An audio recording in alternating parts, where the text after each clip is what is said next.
MCU or Spider-Man, get all your comic book figures and more at Big Bad Toy Store at the link in the description. Kaiju, Turtles, Dragon Ball, and more at Steven's Store Reviews. Hey there, collectors, it's going to be Steven here, and welcome to another review. Today we're going to be taking a look at a figure that a lot of folks have been looking forward to, which is a premium Bandai release, but the fine folks at Bandai Namco Toys and Collectibles America, Bandai Collect for short, have brought it over to the US for normal retail distribution, but we'll talk about that a bit more in a second. It is the Spider-Man from the latest, greatest movie featuring all of our childhood heroes, Spider folks.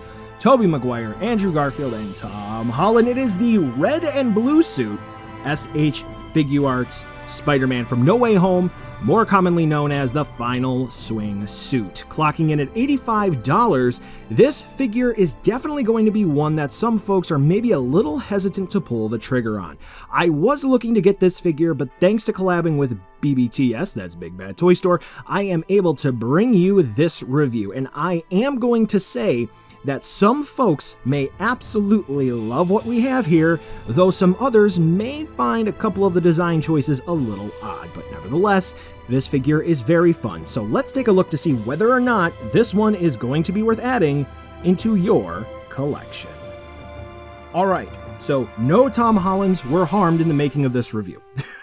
Alright, so I'm going to start with the articulation compared to my normal reviews, just because I think the Sculpt in the Paint section will blend in well with the accessories more so, okay? So I did want to start talking about the midsection of Spider-Man here, because this is a little bit different compared to maybe what some folks are used to with Figuarts. So for the diaphragm, for the ab crunch, whatever you would prefer to call it, there is going to be the ball joint up here in the top half of the body, the chest area, okay? And then for the waist, we do have a ball joint down here. So you can clearly see that there's not going to be another joint here. This ball joint does not move. For the stomach area, we do have a socket down here, and you can see that the socket is positioned a bit closer to the front. Let me just go ahead and make sure that you are able to see that right there, okay? You can see where that's at. You can see the F. Assuming that means final swing, who knows? Now, here's where we get a little interesting here, because I've seen some folks just say that this is a peg with a ball attached. This is not necessarily true. This is a very tight hinge that allows this ball joint to move forward and back.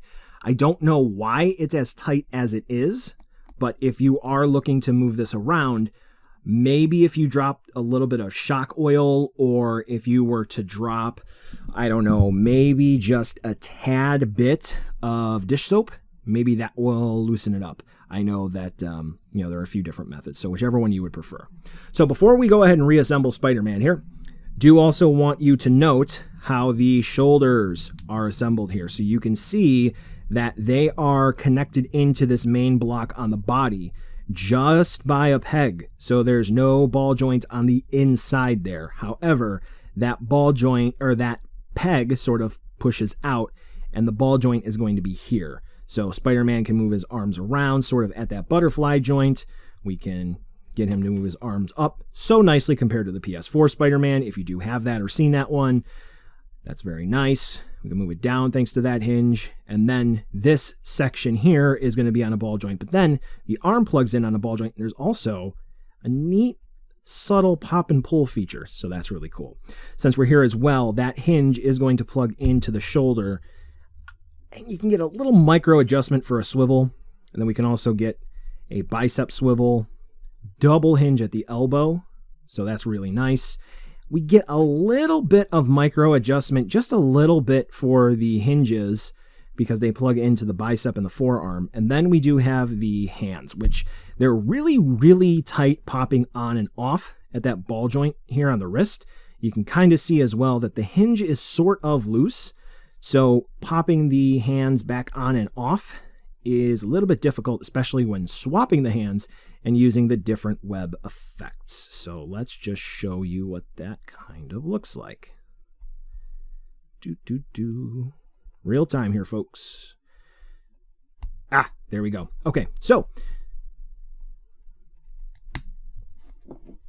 see, it's nice and easy to assemble.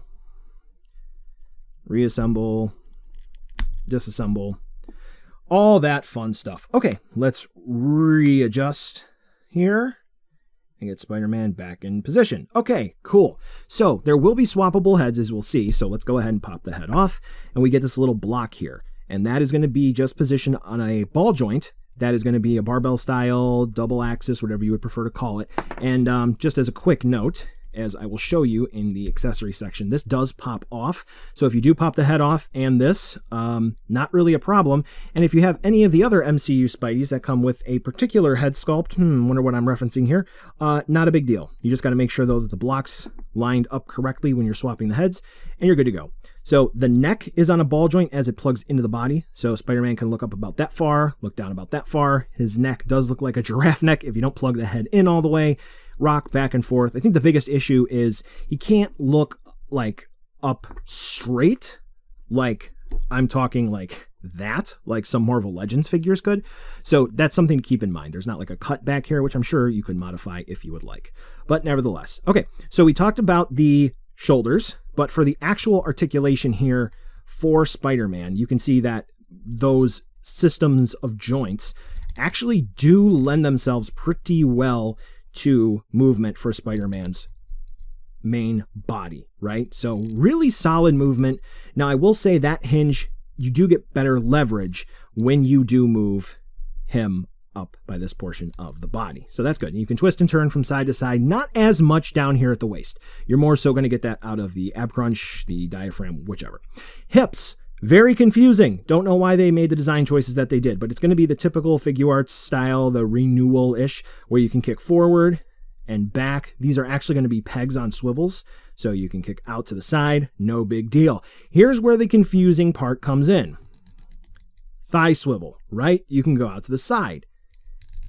You can't twist his thigh inward.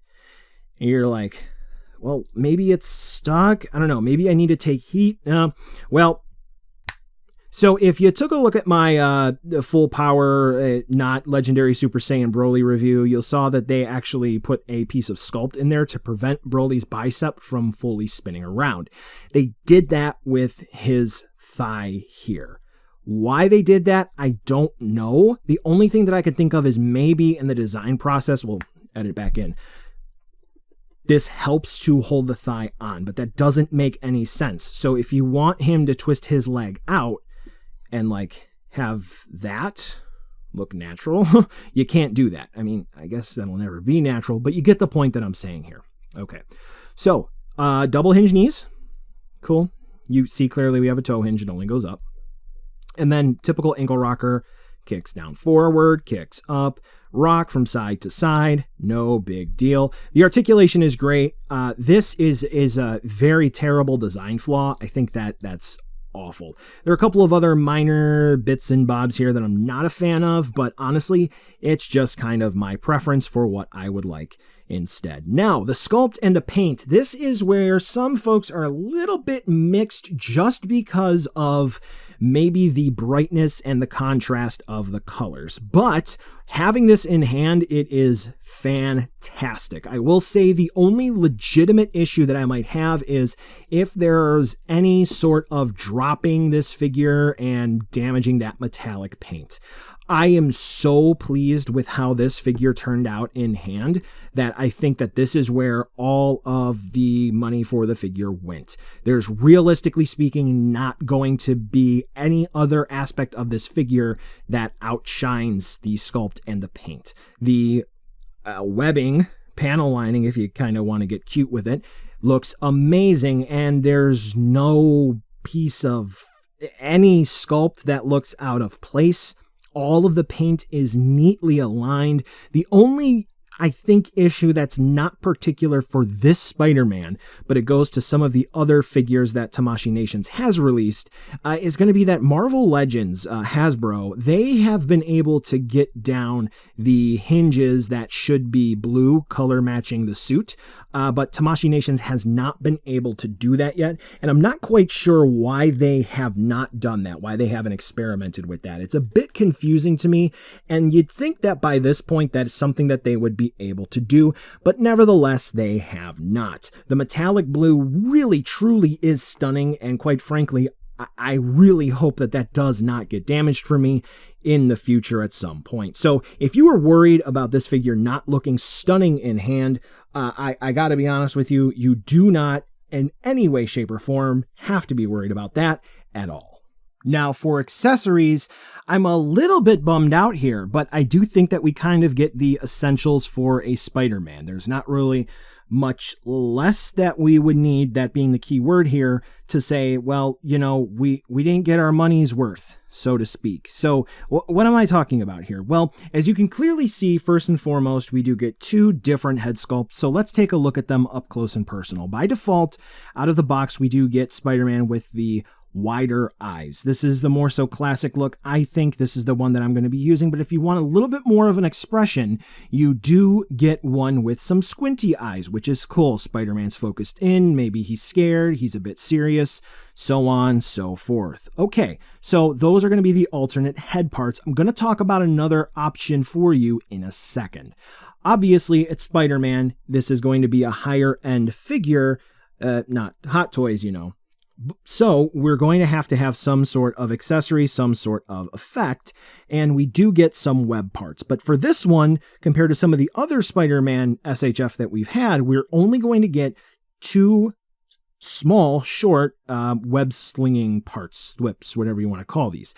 They are going to be mostly, as I drop one, translucent plastic and relatively easy to snap because they are harder. They're not as bendable or pliable as some of the other ones have been, but these are going to be the same sculpt as some of the other ones that we've seen from other Spider-Man SHFs. So not even specifically the Tom Holland ones, and we are going to get one of the long ones as well. So if you do have, there we go again, some of the other ones from other releases, like you have the Tobey Maguire, or you have like the integrated suit or what have you that may have web effect parts, you can use them here if you would like.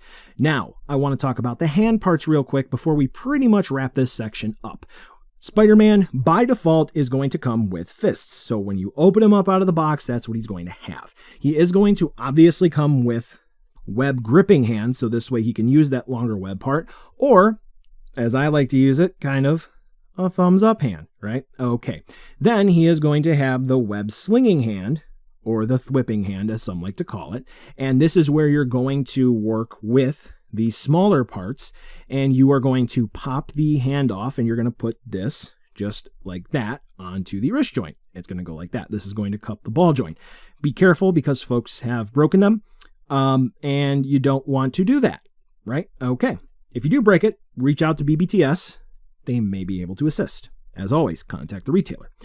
All right, so this is where it gets kind of confusing, so I want to show you side by side. We do have splayed hands and wall crawling hands. Very subtle differences. This is the reason why I'm actually going over the hand parts in detail here, okay? So you can see that. All right. Cool. Okay. That's it for the hands. That's pretty much it for the accessories. Now you're probably saying, well, what are these here for? I'm not actually going to, well, I can do this.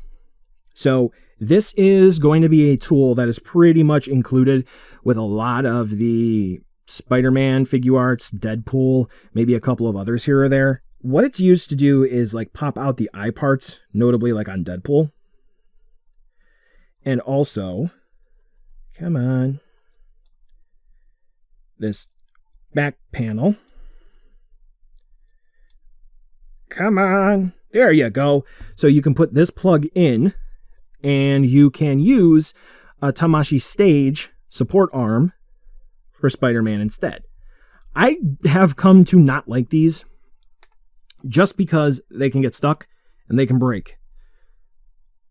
But I also want to point out there's no stand included.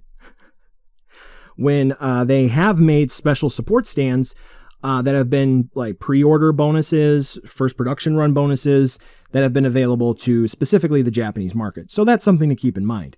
So you're probably wondering about some other stuff and things that I've alluded to, like a Tom Holland head sculpt. So yes, it is possible just to pop that little block off of the final swing suit, the red and blue suit, and just pop a Tom Holland head sculpt right on there. No modifications needed. It is just a teensy tiny bit loose, not a big deal.